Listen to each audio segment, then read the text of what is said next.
Automobile વિશે ઓટોમોબાઈલના સબ્જેક્ટમાં જે MCQs એક્ઝામમાં પૂછાય છે તે એમસીક્યુઝ વિશે માહિતી મેળવીશું. એમસીક્યુઝમાં જોઈએ તો ઓટોમોબાઈલ એન્જિનિયરિંગમાં મોસ્ટ ઇમ્પોર્ટન્ટ ટોપિક્સ ટ્રાન્સમિશન સિસ્ટમની અંદર શું આવે તો કે ક્લચ, ગિયરબોક્સ એટસેટ્રા આ બધી વસ્તુઓ ટ્રાન્સમિશન સિસ્ટમની અંદર આવે છે. તો પહેલું આપણે જોઈએ તો clutch. So what is the purpose of torsional coil spring in a clutch? ક્લચની અંદર જે ટોર્સનલ કોઇલ સ્પ્રિંગ આવેલી હોય છે, આ રીતની સ્પ્રિંગ આવેલી હોય છે જે ટોર્સનલ કોઇલ સ્પ્રિંગ કહેવાય. તો તેનું what is the purpose of that, તેનો હેતુ શું છે? To absorb the torsional vibrations. હવે ટોર્સનલ વાઇબ્રેશન શાના રીતે જનરેટ થાય છે કે જ્યારે પણ તમે ક્લચને એંગેજ અથવા ડિસએંગેજ કરો છો એ ટાઈમે આપણો જે આઉટપુટ શાફ્ટ છે એટલે કે જે ગિયરબોક્સનો શાફ્ટ છે તે શાફ્ટ કદાચ સ્થિર હશે અથવા તો તેની સ્પીડ અને જે ઇનપુટ શાફ્ટ એટલે કે ક્રેન્ક શાફ્ટ જે એન્જિન તરફથી આવે છે એની સ્પીડ, આ બંનેની સ્પીડ આ જે છે એ એન્જિન અને આ જે છે ગિયરબોક્સ, આ ગિયરબોક્સનો શાફ્ટ અને આ એન્જિનનો શાફ્ટ એની વચ્ચે અહીં છે ક્લચ પ્લેટ. બરાબર. હવે આ જે ક્લચ પ્લેટ છે તે આ બંનેને એન્જિન અને ગિયરબોક્સને એંગેજ ડિસએંગેજ કરે. હવે જ્યારે તમે ફરીથી પહેલાં તો તમે આને ડિસએંગેજ કરી દીધો, બરાબર. હવે એ ટાઈમમાં જે ગિયરબોક્સના જે શાફ્ટ છે અને એન્જિનનો જે ક્રેન્ક શાફ્ટ છે આ બંનેની જે સ્પીડ છે એ અલગ અલગ થઈ ગઈ હશે. હવે એ અલગ અલગ સ્પીડ થઈ હોય અને જ્યારે તમે એને એંગેજ કરો, અલગ અલગ સ્પીડને જ્યારે પણ એંગેજ કરો ત્યારે તેની અંદર અલગ સ્પીડના કારણે ટોર્ક અથવા ટોર્સનલ વાઇબ્રેશન જનરેટ થશે. હવે આ જે ટોર્સનલ વાઇબ્રેશન છે એ ટોર્સનલ વાઇબ્રેશન જો એબ્સોર્બ નહીં થાય તો એ ટોર્સનલ વાઇબ્રેશન ડાયરેક્ટ ટ્રાન્સમિટ થશે ટાયર અને ટાયરથી જમીન પર, અને એ જમીન પરના જે આંચકા છે ટાયર અને જમીન વચ્ચે જે અલગ અલગ ટોર્ક્સના લીધે જે ટોર્સનલ વાઇબ્રેશન જનરેટ થશે એ ડાયરેક્ટ અંદર જે બેઠેલા હોય એને એ આંચકા લાગશે, જેમ કે ડ્રાઈવરને ને એને. તો તેથી તમારી જે કમ્ફર્ટ ડ્રાઇવિંગ છે એ નહીં થઈ શકશે. બરાબર. તો તેના માટે આ જે ટોર્સનલ કોઇલ સ્પ્રિંગ છે એ ટોર્સનલ વાઇબ્રેશનને એબ્સોર્બ કરવા માટે વાપરવામાં આવે છે. હવે આને એકદમ ઇઝીલી કેવી રીતના યાદ રાખવું તો કે ટોર્સનલનો ટી અને ટોર્સનલ વાઇબ્રેશનનો ટી, આ બંને ટી તમે યાદ રાખી લો એટલે ખબર પડી જશે કે ટોર્સનલ વાઇબ્રેશનમાં ટોર્સનલ કોઇલ સ્પ્રિંગ વપરાય. ટોર્સનલ વાઇબ્રેશન એબ્સોર્બ કરવા માટે ટોર્સનલ કોઇલ સ્પ્રિંગ વપરાય. નાવ બીજો જોઈએ તો આપણે પર્પઝ ઓફ કુશન સ્પ્રિંગ. હવે આ બીજી એક સ્પ્રિંગ છે, એક ટોર્સનલ સ્પ્રિંગ આવે. ટોર્સનલ શાના માટે? Torsion spring torsional vibration absorb કરવા માટે. હવે બીજી આવે કુશનિંગ સ્પ્રિંગ, SHIONING. કુશનિંગ સ્પ્રિંગ જે છે આ જે કુશનિંગ સ્પ્રિંગ છે, હવે આ આપણે જોયું તેમ આ એન્જિનવાળો શાફ્ટ છે. એન્જિનવાળા શાફ્ટ માટેનું આ જે છે એ ડ્રાઈવર પ્લેટ કહેવાય અને આ જે બીજી બાજુની પ્લેટ છે એ કહેવાય ડ્રીવન પ્લેટ, જે ગિયર બોક્સમાં લાગશે. હવે આ જો અચાનક એંગેજ થઈ જાય તો પણ બહુ મોટો ટોર્ક ડિફરન્સ જનરેટ થાય. તમે એકવાર ક્લચને ડિસએંગેજ કર્યો અને ફરીથી એંગેજ કરશો અને જો આ એંગેજ બહુ જ સ્પીડમાં એટલે કે અચાનક થઈ જાય, સડન એંગેજ, જો સડનલી એંગેજ થઈ જાય તો પણ તમને બહુ જોરમાં આંચકો લાગશે અને તમને કમ્ફર્ટ ડ્રાઇવિંગ નહીં મળશે. તો સડન એંગેજ નહીં થાય એના માટે આ કુશનિંગ સ્પ્રિંગ આપવામાં આવે.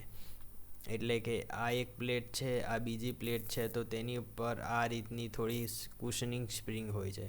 એટલે તમે જ્યારે પણ આને ડિસએંગેજ કરશો તો જ્યારે પણ તમે આને એંગેજ કરશો ક્લચને, તો આ ક્લચ પ્લેટ ધીમે ધીમે આવશે એટલે ધીમે ધીમે એંગેજ થશે. ધીમે ધીમે એંગેજ થશે તો આપણને ડ્રાઇવિંગ વખતે ઝાટકા નહીં લાગે. બરાબર ને? ઝાટકા ડ્રાઇવિંગ વખતે નહીં લાગે. તો કુશનિંગ સ્પ્રિંગનું કામ શું છે કે two avoid jerk during engagement and two increase a life of a clutch facing. અને ક્લચ ફેસિંગની લાઈફ પણ એ ઇન્ક્રીઝ કરશે.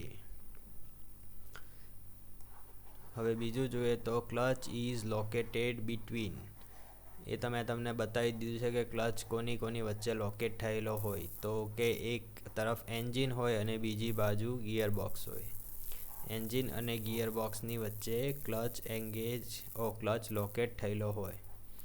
Clutch is located between. આ એન્જિન છે, એન્જિનમાંનો જે ક્રેન્ક શાફ્ટ નીકળે તે અહીંયા વચ્ચે ક્લચ હોય, અને જે ગિયરબોક્સનો જે આઉટપુટ શાફ્ટ અથવા ગિયરબોક્સનો જે ઇનપુટ શાફ્ટ હોય તે આ એન્જિન, આ ગિયરબોક્સ, આની વચ્ચે ક્લચ હોય. ગિયરબોક્સમાંથી જે પણ આઉટપુટ શાફ્ટ નીકળે એ ડાયરેક્ટ જાય ડિફરન્શિયલમાં, અને ડિફરન્શિયલ સાથે યુનિવર્સલ કપલિંગથી જોઈન્ટ હોય. યુનિવર્સલ કપલિંગ જે છે એ બે હોય, એક અહીંયા પણ હોય અને અહીંયા પણ હોય. અહીં ડિફરન્શિયલ હોય અને એ ડિફરન્શિયલ પરથી એક્સલ જોડાયેલી હોય. આ જે છે આ ડિફરન્શિયલ, અને ડિફરન્શિયલની સાથે એક્સલ જોડાયેલી ને એક્સલની ઉપર વ્હીલ્સ માઉન્ટ કરેલા હોય. બરાબર. આ પ્રોપેલર શાફ્ટ કહેવાય. અહીં યુનિવર્સલ કપલિંગ હોય, અહીં યુનિવર્સલ કપલિંગ હોય, અહીં ગિયરબોક્સ હોય, અહીં ક્લચ હોય. આ ક્લચ પછી અહીં એન્જિન હોય. Engine, clutch, gearbox, universal coupling, propeller shaft, universal coupling, differential, Excel, અને એક્સલ પછી વ્હીલ, અને વ્હીલ પછી રોડ પર જે કંઈ પણ ટોર્ક હોય તે ટ્રાન્સમિટ થાય. હવે બીજું આપણે જોઈએ તો inertia of rotating part of clutch should be. હવે જો ઇનર્શિયાની વાત કરીએ તો ઇનર્શિયા ઓફ રોટેટિંગ પાર્ટ તો એ મિનિમમ જ હોવો જોઈએ. ઇનર્શિયા મિનિમમ હશે તો શું થશે? સ્પીડ ડિફરન્સ જનરેટ નહીં થશે. મેં તમને આગળ પણ કીધું કે જ્યારે તમે આ ક્લચને ડિસએંગેજ કર્યો અને ફરી એંગેજ કરવા જશો તો ત્યારે આનું જો ક્લચનું માસ એટલે કે મોમેન્ટ ઓફ ઇનર્શિયા વધારે હશે તો આ બેનો વચ્ચે સ્પીડ ડિફરન્સ આવશે. હવે જો સ્પીડ ડિફરન્સ હોય તો સ્પીડ ડિફરન્સના કારણે તમને ઝટકા લાગશે જ્યારે પણ એંગેજ કરશો ત્યારે ક્લચને. તો તેના માટે આ જે inertia of rotating part of clutch should be minimum, એટલે જેમ બને તેટલું ઓછું હોવું જોઈએ. Should be inertia of the rotating part of the clutch should be, આ અહીં છે નીચે. Inertia of the rotating part of the clutch should be minimum. When clutch is released due to the high inertia, it will kept rotating and which causes a hard shifting of gear. અને બીજું કે shifting of gear પણ hard થઈ જાય. Means કે જો આ ફરિયાદ કરશે તો જે ગિયર શિફ્ટ કરવાના હશે તો ગિયરની સ્પીડ સિંક્રોનાઇઝ નહીં થઈ શકે. ગિયરની સ્પીડ સિંક્રોનાઇઝ થવી જોઈએ, અને જો સિંક્રોનાઇઝ ના થાય તો ગિયર જે છે હાર્ડ શિફ્ટિંગ થાય. મીન્સ કે ગિયર તમારે બદલવા માટે ઘણો વધારે બળ આપવું પડે, ફોર્સ આપવો પડે. Clutch is design for 125 to 150% of maximum engine torque. એન્જિનનો જે પણ મેક્સિમમ ટોર્ક હશે તેના કરતાં એ 125 to 150% મોર ટોર્ક માટે ડિઝાઇન થઈ હશે. જે પણ આ ક્લચ છે એ 125 to 150% more maximum engine torque કરતાં આટલા % મોર ટોર્ક માટે ડિઝાઇન થયું. મીન્સ કે આટલા, જેમ કે એન્જિનનો ટોર્ક 100 ન્યૂટન મીટર, આ મેક્સિમમ એન્જિનનો ટોર્ક આટલો છે તો 150 ન્યૂટન મીટરના ટોર્ક માટે આપણી જે ક્લચ છે એ ડિઝાઇન કરવામાં આવે. 150 ન્યૂટન મીટરનો ટોર્ક એ સહન કરી શકે. Free pedal play of clutch. Free pedal play of clutch. ક્લચનો જે ફ્રી પેડલ પ્લે છે, મીન્સ કે ક્લચને તમે જ્યારે દબાવો ત્યારે ડિસએંગેજ થવાનું સ્ટાર્ટ થાય. ધારો કે આ તમારો ક્લચ છે. હવે આ ક્લચ છે એને તમે આટલા સુધી દબાવશો ને તો કશો ફેર નહીં પડશે. મીન્સ આને ફ્રી પેડલ પ્લે કહેવાય. આટલો જે છે એ ફ્રી પેડલ પ્લે. હવે એના પછી જે છે ખરું ડિસએંગેજ થવાનું ચાલુ થશે. અહીંથી તમે દબાવવાનું ચાલુ કરો તો આટલો ફ્રી પેડલ પ્લે છે ને આટલો જે છે તે એટલા એરિયામાં જ ક્લચ ડિસએંગેજ અથવા એંગેજ થશે. તો તે કેટલા હોય છે તો 19 to 25 of the pedal travel. એટલે જેટલું પણ પેડલ ટ્રાવેલ હોય, ધારો કે આખું આટલું પેડલ ટ્રાવેલ છે તો તેમાં 90 to 25 90 to 25 નો ફ્રી પેડલ પ્લે હોય છે. Clutch is design for 125 to 150% of the maximum engine torque. Free pedal play કેટલો હોય તો 90 to 25 free pedal travel 90 to 25 of pedal travel. Effect of excessive free clutch pedal play. હવે જો વધારે પડતો free pedal play છે, આ જે ફ્રી પેડલ પ્લે છે એ જો વધારે પડતો આપી દેવામાં આવે તો શું થાય? આ ફ્રી પેડલ પ્લેને જો વધારે પડતો આપી દેવામાં આવે, જેમ કે આટલે સુધી તો બરાબર છે, હવે એના કરતાં પણ આટલો વધારે આપી દેવામાં આવે તો શું થાય? આ તમારો જે ડિસએંગેજ થવા માટેનું જે ડિસ્ટન્સ છે એ તમારું આટલું તો ફ્રી પેડલ પ્લેમાં આપી દીધું, તો કમ્પ્લીટલી ડિસએંગેજ નહીં થશે. મીન્સ આટલામાં કમ્પ્લીટલી ડિસએંગેજ નહીં થઈ શકે. ધારો કે ચાલો આપણે જોઈ લઈએ તો પેડલ ટ્રાવેલ ધારો કે 50 છે, બરાબર, અને આ આપણે આપ્યું 20 ફ્રી પેડલ પ્લે છે, તો આ 30 થશે. હવે આ જો 20ની જગ્યાએ તમે આ 25 આપી દો તો આ 30 જે ડિસએંગેજ થવા માટેનું છે એ 30ની જગ્યાએ અહીં પણ તમને 25 જ મળશે. તો શું થયું કે ક્લચ કમ્પ્લીટલી ડિસએંગેજ નહીં થયો. Clutch will not disengage completely.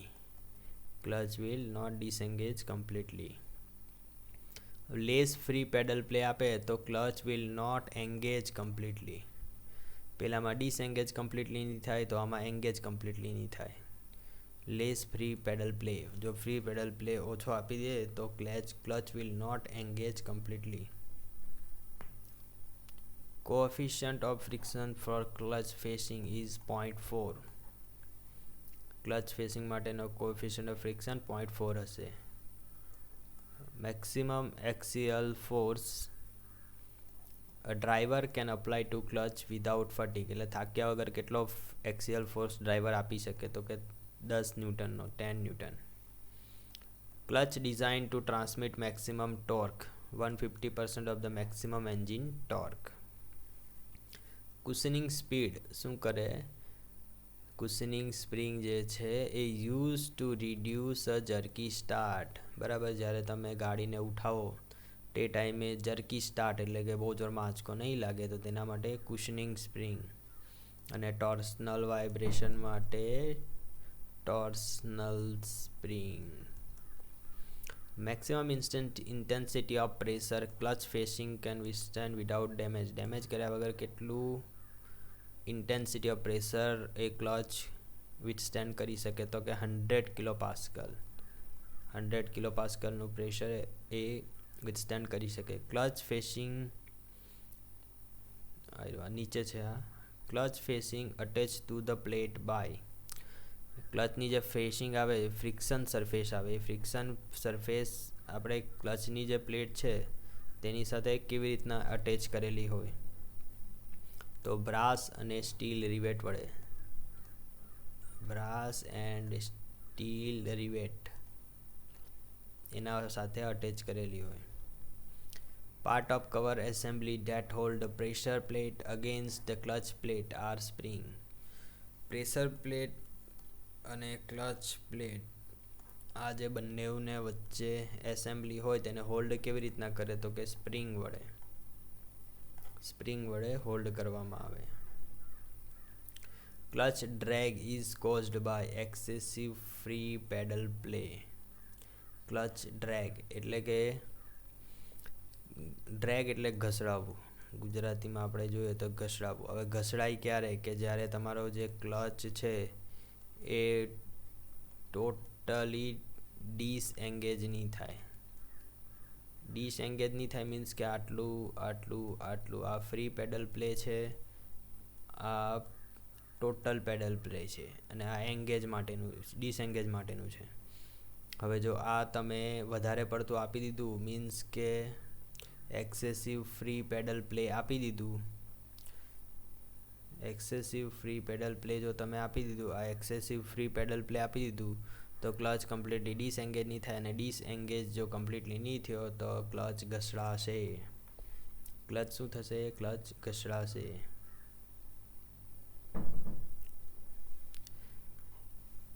Free pedal play in car clutch. Car ક્લચની અંદર ફ્રી પેડલ પ્લે કેટલો હોય છે?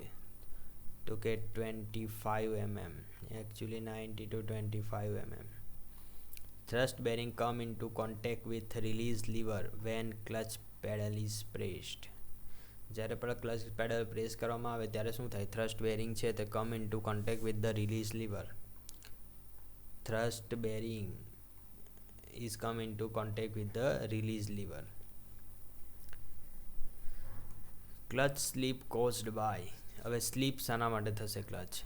તો insufficient free pedal play. Excessive free pedal play માટે ડ્રેગ થશે, અને ઇનસફિશિયન્ટ ફ્રી પેડલ પ્લે માટે સ્લીપ થશે. ઇનસફિશિયન્ટ ફ્રી પેડલ પ્લે તો કમ્પ્લીટલી એંગેજ નહીં થાય. કમ્પ્લીટલી એંગેજ નહીં થાય ક્લચ તો ક્લચ સ્લીપ થાય. Fluid clutch is not a friction clutch. Fluid clutch વિશે તમે જાણો છો. ફ્લુઇડ ક્લચ કેવો હોય? ફ્રિક્શન ક્લચ નહીં હોય. તેમાં એક બાજુ પંપ હોય, બીજી બાજુ ઇમ્પેલર, અને પંપ અને ઇમ્પેલર એકબીજાની અંદર ફ્લુઇડને ટ્રાન્સફર કરીને ટોર્ક ટ્રાન્સમિટ કરતા હોય છે. In a disc clutch engine flywheel act as a driving plate. Engine છે, એન્જિનનું જે ફ્લાયવ્હીલ હોય એ act as a driving plate, અને જે આ બાજુનું બીજું હોય ગિયર બોક્સવાળું તે act as a driven plate. Engine અને આ બાજુનું gear box. In disc clutch engine flywheel act as a driving plate, અથવા ડ્રાઇવિંગ પ્લેટ એક્ટ એઝ અ એન્જિન ફ્લાયવ્હીલ. એટલે આ જે ડ્રાઇવિંગ પ્લેટ હોય તેનું જ વજન એટલું બધું વધારી દેવામાં આવે કે તે જ ફ્લાયવ્હીલ તરીકે એક્ટ કરે. Automatic clutch controlled by speed a centrifugal clutch. Centrifugal clutch જે છે એ ઓટોમેટિક ક્લચ તરીકે ગણવામાં આવે છે, કેમ કે અમુક સ્પીડ થાય, જેમ કે 20 RPM થઈ ગયું તો એ ક્લચ જે છે એંગેજ થઈ જશે, અને 20 RPMથી ઘટી ગયું તો ડિસએંગેજ થઈ જશે. એટલે automatic clutch which is controlled by speed. Fluid coupling most efficient at a driving ratio 1:1. એટલે કે ઇનપુટ શાફ્ટ અને આઉટપુટ શાફ્ટ આ બંનેની જો સ્પીડ સરખી થઈ જશે એટ અ ટાઈમ, જે ફ્લુઇડ કપલિંગ છે એટલે કે ફ્લુઇડ ક્લચ છે તે એકદમ મેક્સિમમ એફિશિયન્સી પર વર્ક કરશે. Front end of clutch shaft. Front end of clutch shaft is supported in pilot bearing in crankshaft. Front end જે ક્લચ શાફ્ટ છે તેનો જે ફ્રન્ટ એન્ડ છે તે શાની અંદર સપોર્ટેડ હોય? તો ક્રેન્ક શાફ્ટની અંદર, પાયલોટ બેરિંગની અંદર. ક્રેન્ક શાફ્ટની અંદર પાયલોટ બેરિંગ હોય તેની અંદર સપોર્ટેડ હોય છે front end of the clutch shaft. So thank you everyone for watching this video. Please like, share and subscribe.